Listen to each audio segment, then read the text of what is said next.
사랑하는 성도님들, 안녕하십니까? 오늘 아침에 성경을 펼치셨습니까? 아니면 바쁜 일상 속에서 또 미루고 계신가요? 많은 분들이 이런 고민을 하십니다. 성경을 읽어야 한다는 것은 알겠는데 막상 펼치면 졸리고 집중이 안 되고 무엇보다 내 삶에 별다른 변화가 없는 것 같다는 거예요. 정말 그렇지 않습니까? 하지만 믿음의 가족들, 오늘 제가 전해드릴 말씀을 들으시면 깜짝 놀라실 겁니다. 성경을 바로 읽기 시작하는 순간부터 여러분의 삶에 일어나는 놀라운 변화들이 있거든요. 그것도 7가지나 됩니다. 첫 번째는 여러분의 마음에 평안이 임하는 것이고, 두 번째는 삶의 방향이 분명해지는 것입니다. 세 번째는 어려운 문제들에 대한 지혜를 얻게 되는 것이고, 네 번째는 하나님과의 관계가 더욱 친밀해지는 것입니다. 다섯 번째는 믿음이 놀랍게 성장하는 것이고, 여섯 번째는 다른 사람들을 사랑하는 마음이 커지는 것입니다. 그리고 일곱 번째는 영적인 분별력이 생기는 것입니다. 정말 놀라운 변화들이지 않습니까? 그런데 많은 분들이 이런 변화를 경험하지 못하는 이유가 있습니다. 바로 성경을 제대로 읽지 않기 때문입니다. 오늘 이 시간을 통해서 성경을 바로 읽을 때 여러분의 삶에 일어나는 놀라운 7가지 변화에 대해 함께 나누어 보겠습니다. 첫 번째로 말씀드릴 변화는 마음에 평안이 임한다는 것입니다. 요즘 같은 시대에 마음의 평안을 잃고 사시는 분들이 얼마나 많습니까? 경제적인 어려움, 자녀 문제, 건강 문제, 인간관계의 갈등 등 하루하루가 전쟁 같은 나날을 보내고 계시지 않습니까? 그런 가운데서도 성경을 읽는 사람들에게는 특별한 평안이 임합니다. 빌립보서 4장 7절에서 바울 사도는 이렇게 말씀하셨습니다. 그리하면 모든 지각에 뛰어난 하나님의 평강이 그리스도 예수 안에서 너희 마음과 생각을 지키시리라. 이 말씀이 얼마나 놀라운 약속입니까? 하나님의 평강이 우리의 마음과 생각을 지켜주신다는 거예요. 이 평강은 세상이 주는 평안과는 차원이 다릅니다. 환경이 어렵고 상황이 힘들어도 마음 깊은 곳에서 올라오는 평안, 이해할 수 없는 평안이 바로 하나님이 주시는 평강입니다. 제가 목회하면서 만난 한 권사님의 이야기를 들려드리겠습니다. 이 권사님은 남편이 갑작스럽게 사업에 실패하면서 집까지 잃게 되었습니다. 하루아침에 길거리로 나앉게 된 거예요. 그런데 놀라운 것은 이 권사님이 그 어려운 시기에도 매일 새벽에 성경을 읽으셨다는 겁니다. 처음에는 원망도 하고 하나님께 따졌다고 합니다. 하지만 계속해서 성경을 읽어가면서 마음에 신기한 평안이 오기 시작했다는 거예요. 환경은 조금도 나아지지 않았는데 마음이 평온해졌다고 하셨습니다. 그리고 그 평안 가운데서 새로운 일자리도 찾게 되고 결국은 더 좋은 집으로 이사까지 가게 되었습니다. 이것이 바로 성경을 읽을 때 임하는 하나님의 평강입니다. 성경을 읽으면 우리의 마음이 하나님의 마음과 연결됩니다. 하나님의 사랑을 느끼게 되고 하나님의 계획을 신뢰하게 되면서 자연스럽게 평안이 임하는 것입니다. 두 번째로 말씀드릴 변화는 삶의 방향이 분명해진다는 것입니다. 많은 사람들이 인생의 목적을 잃고 방황하며 살아갑니다. 특히 나이가 들면서 이런 고민이 더욱 깊어지지 않습니까? 내가 왜 살아야 하는가? 내 인생의 의미는 무엇인가? 이런 근본적인 질문들 말입니다. 하지만 성경을 읽는 사람들은 삶의 방향이 분명해집니다. 시편 119편 105절에서 다윗은 이렇게 고백했습니다. 주의 말씀은 내 발의 등이요 내 길의 빛이니이다. 하나님의 말씀이 우리 인생길의 등불이요 빛이 된다는 거예요. 어둠 속에서 길을 잃었을 때 등불이 있으면 방향을 찾을 수 있듯이 인생의 어둠 속에서도 하나님의 말씀이 우리에게 분명한 방향을 제시해 주는 것입니다. 성경을 읽으면 하나님이 나를 어떤 사람으로 부르셨는지, 나에게 어떤 사명을 주셨는지, 어떤 길로 걸어가기를 원하시는지가 점점 분명해집니다. 한 집사님의 간증을 들려드리겠습니다. 이 집사님은 젊은 시절부터 성공만을 추구하며 살아왔습니다. 돈을 많이 벌고 좋은 집에 살고 사회적으로 인정받는 것만이 인생의 목표였습니다. 그런데 50대가 되면서 갑자기 허무감이 몰려왔다고 합니다. 이렇게 살아서 뭐하나, 내 인생이 의미가 있나, 이런 생각들이 계속 들었던 거예요. 그때 교회에 나오게 되면서 성경을 읽기 시작했습니다. 처음에는 의무감으로 읽었는데 계속 읽어가면서 놀라운 변화가 일어났습니다. 하나님이 자신을 사업가로 부르신 것이 단순히 돈을 벌기 위함이 아니라 하나님의 나라를 위해 사용하시기 위함이라는 것을 깨닫게 된 거예요. 그 후로 사업의 목적이 완전히 바뀌었습니다. 이익의 상당 부분을 선교와 구제 사업에 사용하기 시작했고 직원들에게도 복음을 전하게 되었습니다. 같은 사업을 하면서도 삶의 의미와 방향이 완전히 달라진 것입니다. 이것이 바로 성경을 읽을 때 일어나는 변화입니다. 하나님의 관점으로 내 인생을 바라보게 되면서 삶의 목적과 방향이 분명해지는 것입니다. 세 번째로 말씀드릴 변화는 어려운 문제들에 대한 지혜를 얻게 된다는 것입니다. 살다 보면 정말 해결하기 어려운 문제들을 만나게 됩니다. 자녀 교육 문제, 부부 관계의 갈등, 직장에서의 어려움, 경제적인 문제 등 혼자서는 도저히 해결할 수 없는 일들이 생기지 않습니까? 그런데 성경을 읽는 사람들은 이런 문제들에 대한 하나님의 지혜를 얻게 됩니다. 야고보서 1장 5절에서는 이렇게 약속하고 있습니다. 너희 중에 누구든지 지혜가 부족하거든 모든 사람에게 후히 주시고 꾸짖지 아니하시는 하나님께 구하라 그리하면 주시리라. 하나님이 우리에게 지혜를 주시겠다고 약속하셨습니다. 그런데 이 지혜는 성경을 통해서 주로 주어집니다. 성경에는 수많은 인생의 문제들과 그 해결책들이 담겨 있습니다. 가정 문제, 인간관계 문제, 경제 문제, 건강 문제 등 우리가 겪는 모든 어려움들에 대한 하나님의 지혜가 성경 속에 있는 것입니다. 한 자매님의 이야기를 들려드리겠습니다. 이 자매님은 사춘기 아들 때문에 너무 힘들어하고 계셨습니다. 아들이 말을 듣지 않고 공부도 하지 않고 심지어 가출까지 하는 상황이었습니다. 어떻게 해야 할지 몰라서 상담도 받아보고 여러 가지 방법들을 다 써봤지만 소용이 없었습니다. 그런데 어느 날 성경을 읽다가 누가복음 15장의 탕자 비유를 읽게 되었습니다. 아버지가 탕자를 어떻게 대했는지, 탕자가 돌아왔을 때 아버지가 어떻게 반응했는지를 깊이 묵상하게 된 거예요. 그러면서 깨닫게 된 것이 자신이 아들을 너무 조르고 강요했다는 것입니다. 탕자의 아버지처럼 기다리고 사랑으로 품어주는 것이 필요하다는 지혜를 얻게 된 거예요. 그 후로 아들을 대하는 태도를 완전히 바꾸었습니다. 잔소리를 줄이고 아들의 말을 더 들어주고 무조건적인 사랑을 보여주기 시작했습니다. 놀랍게도 몇 달 후에 아들이 변하기 시작했습니다. 엄마에게 마음을 열기 시작했고 공부에도 다시 관심을 갖게 되었습니다. 이것이 바로 성경을 통해 얻는 하나님의 지혜입니다. 세상의 방법으로는 해결되지 않던 문제가 하나님의 지혜로는 해결되는 것입니다. 네 번째로 말씀드릴 변화는 하나님과의 관계가 더욱 친밀해진다는 것입니다. 많은 신자들이 하나님을 믿지만 하나님을 잘 모릅니다. 하나님이 어떤 분이신지, 나를 어떻게 사랑하시는지, 나에게 어떤 계획을 가지고 계신지 잘 모르고 사는 경우가 많습니다. 하지만 성경을 읽으면 하나님을 더 깊이 알게 됩니다. 요한복음 17장 3절에서 예수님은 이렇게 말씀하셨습니다. 영생은 곧 유일하신 참 하나님과 그가 보내신 자 예수 그리스도를 아는 것이니이다. 하나님을 아는 것이 영생이라고 하셨습니다. 그리고 하나님을 아는 가장 확실한 방법이 성경을 읽는 것입니다. 성경은 하나님이 자신을 계시하신 책이기 때문입니다. 성경을 읽으면 하나님의 성품을 알게 됩니다. 하나님이 얼마나 사랑이 많으신 분인지, 얼마나 자비로우신 분인지, 얼마나 신실하신 분인지를 알게 되는 것입니다. 또한 하나님이 나를 향해 어떤 계획을 가지고 계신지도 알게 됩니다. 예레미야 29장 11절에서 하나님은 이렇게 말씀하셨습니다. 여호와의 말씀이니라 너희를 향한 나의 생각을 내가 아나니 평안이요 재앙이 아니니라 너희에게 미래와 희망을 주는 것이니라.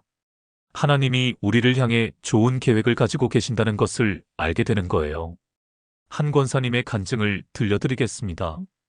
이 권사님은 오랫동안 신앙생활을 해왔지만 하나님이 정말 살아계신지 확신이 없었다고 합니다. 기도해도 응답이 없는 것 같고 하나님이 멀게만 느껴졌다는 거예요. 그런데 어느 날부터 성경을 체계적으로 읽기 시작했습니다. 창세기부터 요한계시록까지 순서대로 읽어나간 것입니다. 몇 개월을 읽어가면서 놀라운 변화가 일어났습니다.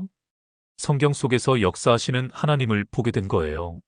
아브라함을 부르시고 이스라엘 백성을 인도하시고 예수님을 보내주시고 초대교회를 세우시는 하나님의 살아계신 역사를 보게 된 것입니다. 그러면서 그 하나님이 바로 오늘날에도 살아서 역사하고 계신다는 확신이 들기 시작했습니다. 기도할 때도 전에는 막막했는데 이제는 하나님이 정말 들으시고 계신다는 확신을 갖게 되었습니다. 하나님과의 관계가 완전히 달라진 거예요. 이것이 바로 성경을 읽을 때 일어나는 변화입니다. 하나님을 더 깊이 알게 되면서 하나님과 더욱 친밀한 관계를 갖게 되는 것입니다. 다섯 번째로 말씀드릴 변화는 믿음이 놀랍게 성장한다는 것입니다. 믿음은 하늘에서 떨어지는 것이 아닙니다. 로마서 10장 17절에서 바울 사도는 이렇게 말했습니다. 그러므로 믿음은 들음에서 나며 들음은 그리스도의 말씀으로 말미암았느니라. 믿음이 하나님의 말씀을 들음으로 생긴다는 거예요. 성경을 읽으면 읽을수록 믿음이 자라나는 것입니다. 성경에는 하나님의 약속들이 가득 차 있습니다. 하나님이 우리를 사랑하신다는 약속, 우리와 함께 하신다는 약속, 우리의 기도를 들어주신다는 약속, 우리에게 좋은 것을 주시겠다는 약속들이 성경 곳곳에 있습니다. 이런 약속들을 읽으면서 믿음이 자라나는 것입니다. 또한 성경에는 하나님이 과거에 어떻게 역사하셨는지에 대한 증거들이 가득합니다. 홍해를 가르시고 광야에서 만나와 메추라기를 주시고 여리고성을 무너뜨리시고 다니엘을 사자굴에서 구해내신 하나님의 능력을 보게 됩니다. 과거에 그렇게 역사하신 하나님이 오늘날에도 동일하게 역사하실 수 있다는 믿음이 생기는 것입니다.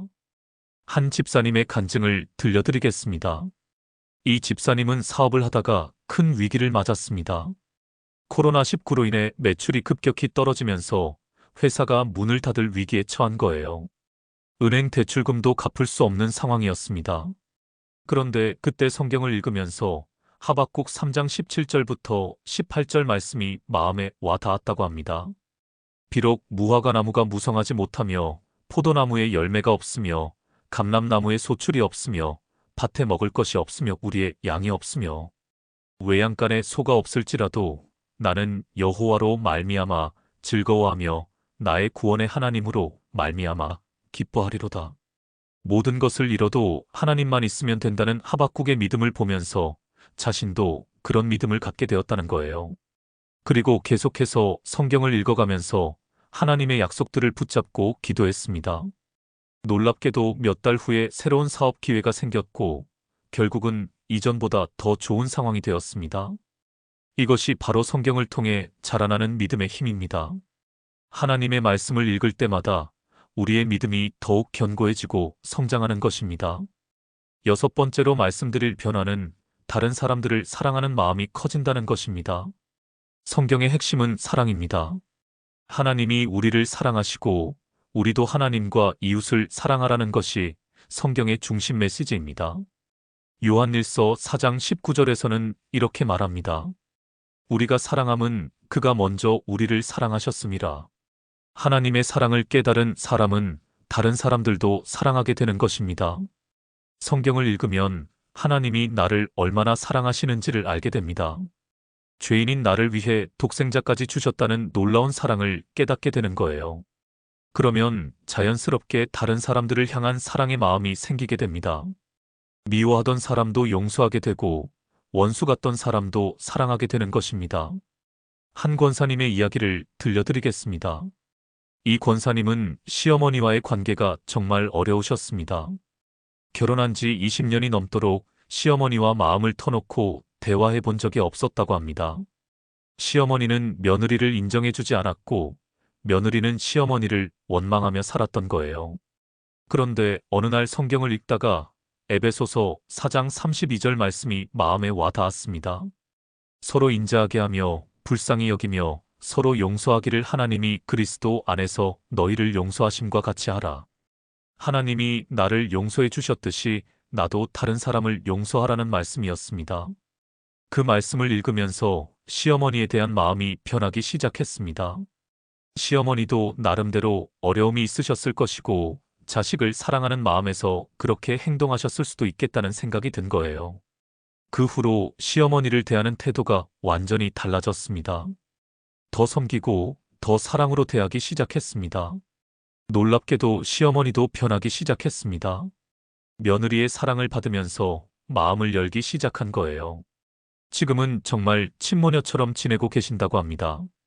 이것이 바로 성경을 읽을 때 일어나는 변화입니다. 하나님의 사랑을 깨달은 사람은 다른 사람들도 사랑하게 되는 것입니다. 마지막 7번째로 말씀드릴 변화는 영적인 분별력이 생긴다는 것입니다. 요즘 같은 시대에 영적 분별력이 얼마나 중요한지 모릅니다. 온갖 이단들이 활개를 치고 거짓 선지자들이 나타나고 세속적인 가치관이 교회 안에까지 침투하는 시대입니다. 이런 때에 무엇이 진리이고 무엇이 거짓인지, 무엇이 하나님의 뜻이고 무엇이 사탄의 속임수인지를 분별할 수 있는 능력이 필요합니다. 히브리서 5장 14절에서는 이렇게 말합니다. 단단한 음식은 장성한 자의 것이니 그들은 지각을 사용함으로 연단을 받아 선악을 분별하는 자들이니라. 영적으로 장성한 사람은 선악을 분별할 수 있다는 거예요. 그런데 이런 분별력은 하나님의 말씀을 통해서 길러집니다. 성경을 많이 읽고 묵상한 사람은 하나님의 생각을 알게 됩니다. 하나님이 기뻐하시는 것이 무엇이고 하나님이 싫어하시는 것이 무엇인지를 알게 되는 것입니다. 그래서 어떤 상황에 부딪혔을 때 이것이 하나님의 뜻인지 아닌지를 분별할 수 있게 됩니다. 한 집사님의 이야기를 들려드리겠습니다. 이 집사님은 어느 날 새로운 교회에 등록하라는 권유를 받았습니다. 그 교회에서는 특별한 은사가 있다고 하면서 그곳에 가면 병도 낫고 부자도 될 수 있다고 했습니다. 처음에는 솔깃했다고 합니다. 그런데 성경을 오랫동안 읽어온 덕분에 뭔가 이상하다는 느낌이 들었던 거예요. 성경에서 말하는 복음과는 다른 것 같았던 것입니다. 그래서 그 교회의 교리를 자세히 살펴보니 정통 교리와는 다른 이단적인 요소들이 많았습니다. 만약 성경을 제대로 알지 못했다면 그런 곳에 빠질 수도 있었을 텐데 성경을 통해 기른 분별력 덕분에 미혹당하지 않을 수 있었던 것입니다. 이처럼 성경을 읽으면 영적인 분별력이 생깁니다. 무엇이 참된 복음이고 무엇이 가짜 복음인지, 무엇이 하나님의 뜻이고 무엇이 사람의 생각인지를 구별할 수 있게 되는 것입니다. 사랑하는 성도님들, 지금까지 성경을 바로 읽을 때 일어나는 7가지 놀라운 변화에 대해 말씀드렸습니다. 다시 한번 정리해 드리겠습니다. 첫 번째는 마음에 평안이 임하는 것이었습니다. 하나님의 평강이 우리의 마음과 생각을 지켜주시는 놀라운 체험을 하게 되는 것입니다. 두 번째는 삶의 방향이 분명해지는 것이었습니다. 하나님의 말씀이 우리 인생길의 등불이 되어서 어디로 가야 할지를 분명하게 보여주시는 것입니다. 세 번째는 어려운 문제들에 대한 지혜를 얻게 되는 것이었습니다. 세상의 방법으로는 해결되지 않던 문제들이 하나님의 지혜로 해결되는 놀라운 경험을 하게 되는 것입니다. 네 번째는 하나님과의 관계가 더욱 친밀해지는 것이었습니다. 성경을 통해 하나님을 더 깊이 알게 되면서 하나님과 더욱 가까운 관계를 갖게 되는 것입니다. 다섯 번째는 믿음이 놀랍게 성장하는 것이었습니다. 하나님의 약속들을 읽고 하나님의 능력을 보면서 우리의 믿음이 더욱 견고해지는 것입니다. 여섯 번째는 다른 사람들을 사랑하는 마음이 커지는 것이었습니다. 하나님의 사랑을 깨달은 사람은 자연스럽게 다른 사람들도 사랑하게 되는 것입니다. 일곱 번째는 영적인 분별력이 생기는 것이었습니다.